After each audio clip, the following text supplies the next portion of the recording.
नमस्कार दोस्तों, स्वागत है आपका मेरे चैनल कॉमिक्स लाइव में। शुरू करते हैं मनोज कॉमिक्स की एक और मज़ेदार कॉमिक्स पारस मणि पार्ट 2। मैं आपका यह उपकार कभी नहीं भूलूंगी महाराज। इसके साथ ही मैं आपको यह विश्वास भी दिलाती हूँ कि मुझे जो भी कार्य सौंपा जाएगा उसे मैं पूरी ईमानदारी, मेहनत और वफादारी से निभाऊंगी। हमें तुमसे यही आशा है सुंदरी, अब तुम इनके साथ जाओ। मोहिनी महामंत्री के साथ दरबार से बाहर की ओर चल पड़ी। यहाँ तक तो मेरी योजना बिल्कुल सफल रही, बस अब किसी तरह महाराज को अपने रूप चाल में फंसाना है। दोनों के दरबार से जाने के बाद अब दरबार का कार्य आरंभ किया जाए, और दरबार का कार्य आरंभ हो गया। इधर महामंत्री जी मोहिनी को लेकर एक सजे सजाए कमरे में पहुंचे। आज से तुम यहीं रहोगी, तुम्हारी जरूरत की तमाम चीजें व कपड़े आदि तुम्हें जल्द ही उपलब्ध करा दिए जाएंगे। आपका बहुत बहुत धन्यवाद महामंत्री जी, लेकिन आपने मुझे यह तो बताया ही नहीं कि मुझे काम क्या करना होगा। आज से मैं तुम्हें महाराज की विशेष सेविका नियुक्त करता हूँ। आज से उनके आराम का, उन्हें खाना खिलाने का और उनकी हर किस्म की देखभाल करने का कार्य तुम्हारा है। आहा, मन चाहा काम मिल गया। आपकी आज्ञा सिर आंखों पर महामंत्री जी। अब तुम आराम करो। जब महाराज अपने शयन कक्ष में पहुंचे तो उनकी सेवा में पहुंच जाना। जी। उसी दिन से मोहिनी महाराज सिंहराज की सेवा में जुट गई।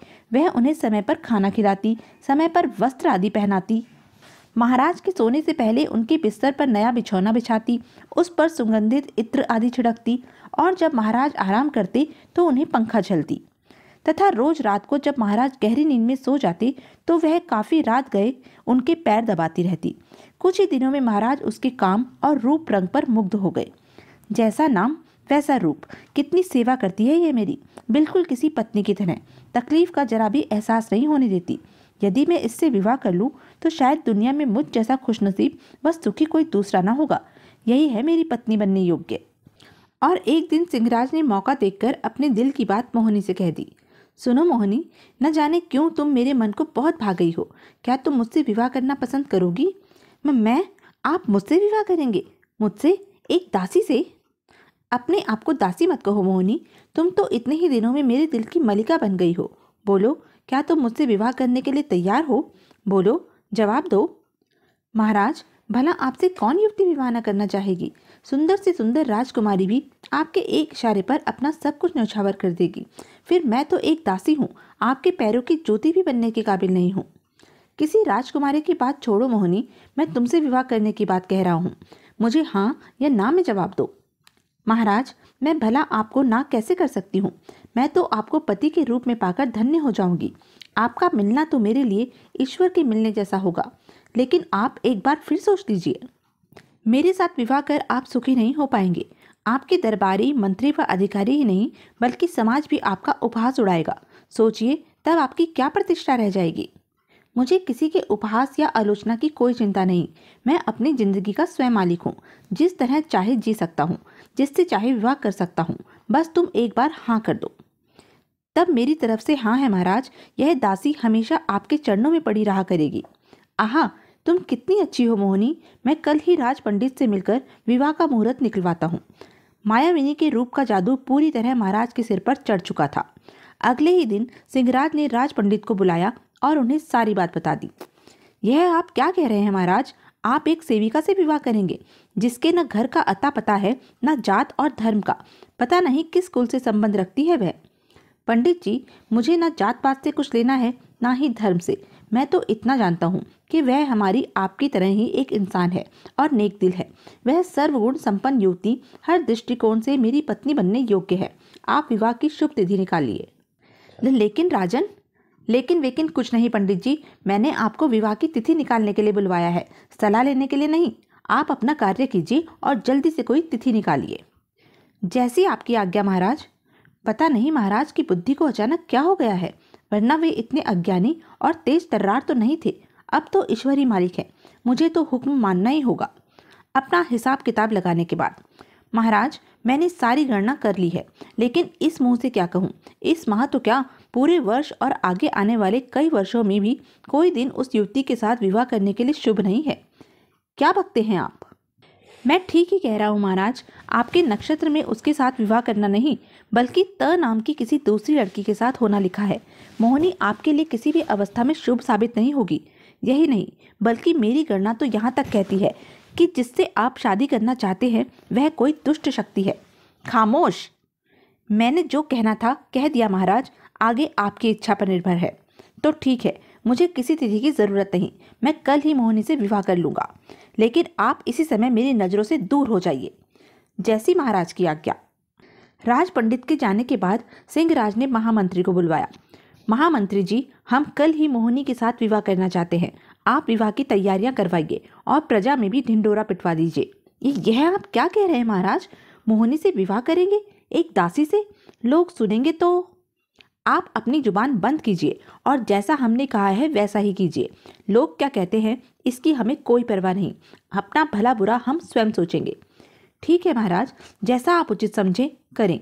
आपके पिता स्वर्गीय महाराज गजराज सिंह जी होते तो शायद मेरी सुनते, लेकिन खैर, मैं जाकर विवाह की तैयारियां करवाता हूँ। और दूसरे दिन ही महाराज का विवाह धूमधाम से संपन्न हो गया।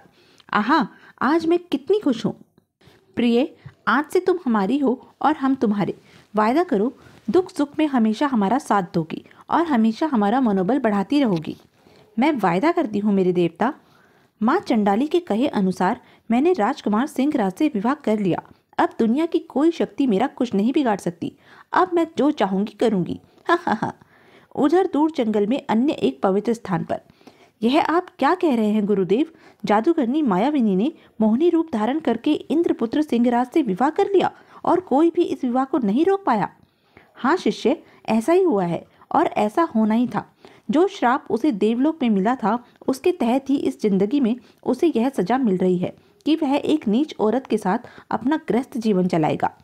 आखिर इंद्रपुत्र को कैसा श्राप मिला था और किसने दिया था? कृपया करके हमें भी बताएं गुरुदेव। तो सुनो, एक बार इंद्रलोक में नृत्य कार्यक्रम चल रहा था। वहां सभी देवी देवताओं के साथ विष्णु और लक्ष्मी जी भी उपस्थित थे। अचानक इंद्रपुत्र को न जाने क्या सूझी कि बंद करो यह भौंडा नृत्य। ऐसे नाच रही है जैसे मेंढक की धरती पर फुदक रही हो। इससे अच्छा तो लक्ष्मी जी ही नाच सकती हैं। अच्छा होता यदि आप लोगों ने लक्ष्मी जी को नचाया होता। क्या क्या? लक्ष्मी जी इंद्रपुत्र के इस व्यवहार से अपमानित हो क्रोधित हो उठी। इंद्रपुत्र, तुम्हारी यह हिम्मत कि भरी सभा में तुम मेरा अपमान करो। जाओ, मैं तुम्हें श्राप देती हूँ कि तुम अगला जन्म मृत्युलोक में लोगे और 100 वर्ष तक वहां रहोगे तथा एक नीच और धूर्त स्त्री के साथ विवाह करके अपमानित होगे एवं लोगों के हास्य का पात्र बनोगे। लक्ष्मी जी का श्राप पाकर इंद्रपुत्र व उसकी पत्नी के साथ साथ स्वयं इंद्र भगवान भी घबरा उठे। उन्होंने तुरंत लक्ष्मी जी के चरण छूकर माफी मांगी। मेरा पुत्र नादान है देवी, आप इसे क्षमा कर दीजिए। हाँ माँ, मैं सुरा पीकर अपने होश खो बैठा था, मुझे क्षमा कर दीजिए। माँ, अपना श्राप वापस ले लीजिए। उनके माफी मांगने और अन्य देवताओं के समझाने पर लक्ष्मी जी का क्रोध कुछ शांत हुआ। सुनो इंद्रपुत्र, मैं अपना श्राप वापस नहीं ले सकती। तुम्हें मृत्युलोक में तो जन्म लेना ही होगा। हाँ, मैं तुम्हारी सजा में कमी जरूर कर देती हूँ। तुम मृत्युलोक में एक राजा के घर में जन्म लोगे तथा तुम्हारी असली पत्नी के कारण ही तुम्हें उस नीच स्त्री से मुक्ति मिल जाएगी। उसके बाद तुम अपनी पत्नी के साथ मृत्युलोक में 100 साल तक सुख भोगोगे। इस तरह इंद्रपुत्र को मृत्युलोक में जन्म लेना पड़ा, क्योंकि उसे लक्ष्मी जी का श्राप था। अतः उसकी बुद्धि भ्रष्ट हो गई और उसने मायाविनी के मोहित रूप जाल में फंसकर उससे शादी कर ली। गुरुदेव, इंद्रपुत्र की पत्नी का क्या हुआ? क्या वह भी पृथ्वी पर जन्म ले चुकी है? हाँ, और शीघ्र ही उनका मिलन भी होगा और विवाह भी। और समझ लो, उसी दिन से मायाविनी की जिंदगी के दिन कम होने शुरू हो जाएंगे। लेकिन गुरुदेव, जब तक सिंहराज को उसकी पूर्व जन्म की पत्नी नहीं मिल जाती तब तक तो मायाविनी कुछ भी करने को आजाद होगी। वह काफी विनाश कर सकती है। क्या उसे रोकने का कोई उपाय नहीं? कोई उपाय नहीं, जो होना है वह होकर ही रहेगा। खैर, अब बातें छोड़ो और यज्ञ आरंभ करो। शायद हमारे यज्ञ के खत्म होने के साथ साथ मायाविनी का भी अंत हो जाए। फिर वे यज्ञ करने में मग्न हो गए। इधर सिंहराज को मोहिनी से विवाह करके प्रजा से वास्तव में अपमानित होना पड़ा। वह जहां से भी गुजरता लोग उसकी हंसी उड़ाते। अरे वह देखो, हमारे महाराज आ रहे हैं, एक दासी के गुलाम। अरे भाई, मुझे तो किसी का विश्वास नहीं रहा। एक राजा अपनी सेविका से ही शादी कर लेगा, यह तो कोई सोच भी नहीं सकता। भाई, मेरी तो यह समझ में नहीं आ रहा कि राजा को अपने खानदान के मुताबिक कोई रिश्ता करने को नहीं मिला था क्या, जो उसने एक दासी से शादी कर ली। अरे भाई, अब खानदानी लोग रह ही कहाँ गए हैं। महाराज के मरने के साथ ही तो सारी दुनिया के राजा महाराजा अपने कुटुंब के साथ मर गए थे। फिर भला हमारे राजा को किसी राजघराने की लड़की कहाँ से मिलती? हा हा हा, हमारे राजा साहब, हो। उफ, प्रजा कितना अपमान कर रही है मेरा। जी चाहता है इन सबकी गर्दनें उड़ा दूं, लेकिन ऐसा करने से लोगों में विद्रोह जाग उठेगा। अतः फिलहाल खामोश रहना ही मेरे लिए अच्छा है। समय बीतने के साथ साथ प्रजा अपने आप ही सब कुछ भूल जाएगी। लेकिन रोज रोज प्रजा व अन्य लोगों द्वारा अपना मखौल उड़ाने पर सिंहराज गम भुलाने के लिए शराब का सहारा लेने लगा। और तो मोहिनी, मैं शराब के नशे में दुनिया के सारे गम भूल जाना चाहता हूँ। हाँ, और पीजिए स्वामी, यह गम भी दूर करेगी और दिमाग की थकान भी। मोहिनी तो चाहती ही थी कि सिंहराज शराब में पूरी तरह से डूब जाए, अतः हर समय उसे शराब पीने के लिए उकसाती रहती थी। फिर शराब के साथ साथ मोहिनी सिंहराज के लिए नाच गानों की महफिलें भी सजवाने लगी। वाह मोहिनी, तुमने क्या शराब पिलाई है, वाह क्या नाच दिखाया है। एक समय वह आया जब सिंहराज ने राज कार्य व दरबार कार्य में बिल्कुल ही दिलचस्पी लेनी छोड़ दी और मोहिनी के हाथ सुनहरा मौका लग गया। अब ब्रह्मदेव की बागडोर मेरे हाथ में होगी और उसके बाद हा। शीघ्र ही मोहिनी ने शासन की बागडोर अपने हाथ में ले ली और मनमानी करने लगी। शीघ्र ही प्रजा उसके जुल्मों सितम से त्राही त्राही कर उठी। महामंत्री, सेनापति व अन्य दरबारी व मंत्रीगणों ने कई बार मौका देखकर सिंहराज को समझाना चाहा, लेकिन बेकार। सिंहराज कभी होश में होता तो उनकी सुनता ना, वह तो हर समय मदहोश रहने लगा था। अतः सभी मजबूर होकर रह गए कि कौन हो तुम लोग, जाओ, भाग जाओ यहाँ से, हम सिवाय शराब के किसी को भी नहीं पहचानते। जबकि मोहिनी ने धीरे धीरे अपने कुकृत्यों से देश के बहुत से दरबारियों, अधिकारियों व मंत्रीगणों को भी लालच देकर अपने साथ कर लिया था। क्या सिंहराज को मोहिनी की असलियत मालूम हो सकी? क्या सिंहराज की असली पत्नी तरुलता उससे मिल सकी? महामंत्री और दरबारियों ने अपने राजा को सही मार्ग पर लाने के लिए क्या क्या उपाय किए? क्या साधु महात्माओं का यज्ञ संपूर्ण हो सका? क्या लक्ष्मी जी का श्राप खत्म हुआ? पारसमणि आखिर क्या थी और उसका क्या रहस्य था? क्या सिंहराज और तरुलता का विवाह हो सका? यह सब हम जानेंगे अपने अगले वीडियो देवपुत्र में। तब तक के लिए बने रहें मेरे साथ, और हाँ, मेरे चैनल को लाइक, शेयर और सब्सक्राइब करना ना भूलें। धन्यवाद।